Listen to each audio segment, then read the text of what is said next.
So hello everyone, welcome back to another video. তো Shakib Khan versus Afran Nisho, এই বিষয়টা যখনই আসে তখনই শাকিব খানের ফ্যান্সরা গালাগালি দিতে চলে আসে ভিডিও না দেখেই।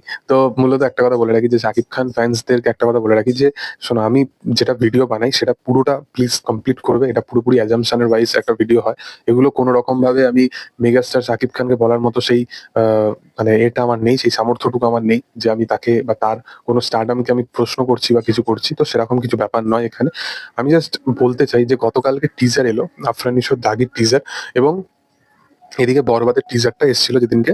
দুটো টিজারের মধ্যে আমি শুধু পার্থক্য করতে এসেছি। তোমরা সকলেই জানো যে আফরান নিশো এবং সিয়াম আহমেদের একটা ছবি আসছে, তো জঙ্গলি বলে।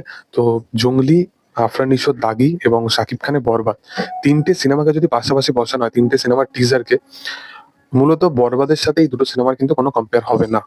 এর পিছনে রিজন হচ্ছে এই দুটো সিনেমা যে জনারটাকে স্পেসিফাই করছে বা যে লুক অ্যান্ড ফিল, যে সেট আপটাকে দেখানো হচ্ছে এই দুটো সিনেমায়, জঙ্গলি আর দাগির ক্ষেত্রে, সেগুলো আমরা কিন্তু অলরেডি মানে বাংলা দেশের যে কোনো কাজে বা বাংলার যে কোনো কাজে আমরা কিন্তু এইসব জনারটাকে দেখে নিয়েছি। এরকম লুক অ্যান্ড ফিল, এরকম সেট আপ, এরকম ভাবে আফরান নিশোকে দেখা, সেগুলো কিন্তু আমরা বরাবর দেখে এসেছি এবং আগামী দিনে আরো দেখতে পাবো।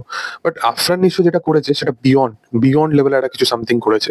তাকে এখানে দুখানা লুক তাকে নিয়ে আসতে হচ্ছে, তাকে ক্যারেক্টারটা খুব ডার্ক লেভেলে প্রেজেন্ট করতে হয়েছে ক্যারেক্টারটাকে।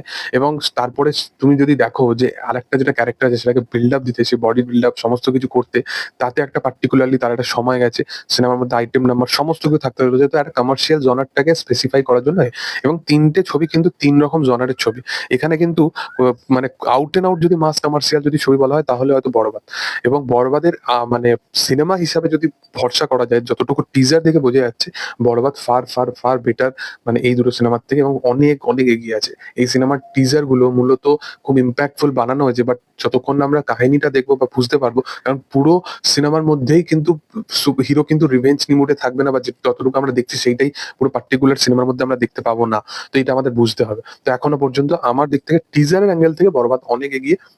বক্স অফিসের দিক থেকে তো আমি বিচার করছি না, কারণ আফরান নিশো তার মাল্টিপ্লেক্স চেনে অবশ্যই একটা সেট আপ অডিয়েন্স আছে, তাকে বাংলাদেশীয় অনেক ফ্যান্সরা আছে যাকে তারা পছন্দ করে, তার একটা ন্যারেটিভ অডিয়েন্স আছে। বাট নিউট্রাল অডিয়েন্স কিন্তু যদি তুমি বিচার করে দেখতে যাও, নিউট্রাল অডিয়েন্স হোক বা সাকিবিয়ানরা হোক, প্রত্যেক জনের প্রথম প্রায়োরিটি হচ্ছে বরবাদ। তো বরবাদের কাছাকাছি আমার মনে হয় নেই। নিশো ভার্সেস সিয়াম আহমেদের যে জঙ্গলি আসছে, সেইটা হয়তো কোথাও গিয়ে একটা ক্ল্যাশ হতে পারে।